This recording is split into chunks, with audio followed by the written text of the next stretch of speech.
لوگ آپ کو سمجھتے ہی نہیں ہیں، لوگوں کو پتہ ہی نہیں ہے کہ تمہارے اندر کیا چل رہا ہے، لوگوں کو پتہ ہی نہیں ہے کہ تم کن حالات سے گزر رہے ہو. لوگ نہیں سن سکتے اس شور کو جو تمہارے دل کے اندر ہے. ان ساری چیزوں کو صرف اور صرف تمہارا رب جان سکتا ہے، تمہارا رب بدل سکتا ہے. اپنے آپ کو رب سے جوڑنے کی کوشش کرو، اور ایک دفعہ جب تم اللہ سے جڑ جاؤ گے نا تو تم وہ چٹان بنو گے کہ دنیا کی بڑی بڑی طاقتیں لگ جائیں گی تمہیں توڑنے کے لیے، وہ تھک جائیں گے، تم نہیں ٹوٹو گے.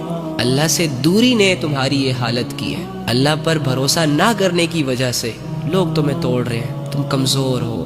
جس دن تم اللہ کے ساتھ جڑ گئے یہ دنیا حیران ہو جائے گی کہ ان غلاموں کو کیا ہو گیا، ان غریبوں کو کیا ہو گیا. کل تک جو لکیر کے فقیر تھے آج اتنے بڑے حوصلے اور اتنی بڑی ہمت کے ساتھ گھوم رہے. کہاں سے آیا ان کے پاس یہ سب کچھ؟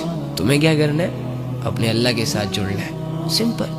جو ہوا سو ہوا، آپ اسے بدل نہیں سکتے. جو ہونا ہے وہ آپ کو پتہ نہیں ہے کہ کیا ہوگا، اچھا ہوگا برا ہوگا، اس لیے اس کی بھی ٹینشن نہ لیں. اپنے آج میں رہ کر اپنے آج کو بہتر بنائیں.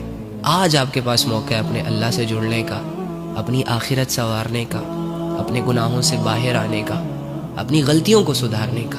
جو گناہ آپ نے کیے، جو بدعمالیاں آپ نے کی، جو بے حیائیاں آپ نے کی، جو اللہ کے احکامات آپ نے توڑے، انہوں نے آپ کو کیا فائدہ دیا؟ کچھ دیا؟ نہیں دیا. الٹا بے سکون کیا، ڈرایا، خوفزدہ کیا. تو اب تک تو ہمیں یہ سمجھ آ جانی چاہیے تھی نا کہ ہم اللہ کے بغیر کچھ بھی نہیں ہیں. اللہ کے بغیر بھی کوئی زندگی ہے یار.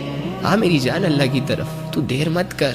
اللہ اللہ ہو کر تیرا انتظار کر رہا ہے، یہ چھوٹی بات نہیں ہے. اللہ اللہ ہو کر تجھے کامیاب دیکھنا چاہ رہا ہے. تو کیوں نفس اور شیطان کی رسی کو پکڑ کر اپنے آپ کو لذتوں اور گناہوں کے حوالے کر رہا ہے؟ گناہوں کو کرنے سے پہلے کیسے شیطان ان گناہوں کو مزین کر کے دکھاتا ہے کہ کر لو، کچھ نہیں ہوگا، سب کرتے ہیں یہ وہ فلاں فلاں. لیکن جب میں اور آپ اس گناہ کو کر لیتے ہیں تو پھر ہماری حالت کیا ہوتی ہے؟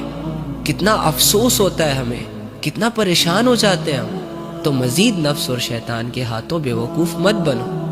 بس اس بات کا یقین کرو کہ تمہاری اصل قیمت اللہ کے پاس ہے. تمہاری ویلیوز تب بنیں گی جب تم اللہ سے جڑو گے. واللہ میرے دل میں اگر تمہاری فکر نہ ہوتی تو میں کبھی بھی تم سے نہ کہتا کہ اپنی زندگی چینج کر دو، گناہوں سے پیچھے ہو جاؤ، یہ کرو وہ کرو. لیکن میں تمہاری بہت عزت کرتا ہوں. اس دنیا میں کوئی بھی ایسا انسان نہیں ہے جسے کسی نے ہرٹ نہ کیا ہو، کسی نے اس کو دکھ نہ دیا ہو، وہ کسی وجہ سے پریشان نہ ہو. ہر انسان کی 2-4 ڈیفرنٹ چیزیں ڈسٹرب ہیں. فوکس رکھے اپنے اللہ پر. جہاں جب آپ کو موقع ملے اپنے اللہ کے لیے کچھ کرنے کا، اپنی آخرت سنوارنے کا، وہ موقع ہاتھ سے نہ جانے دیں.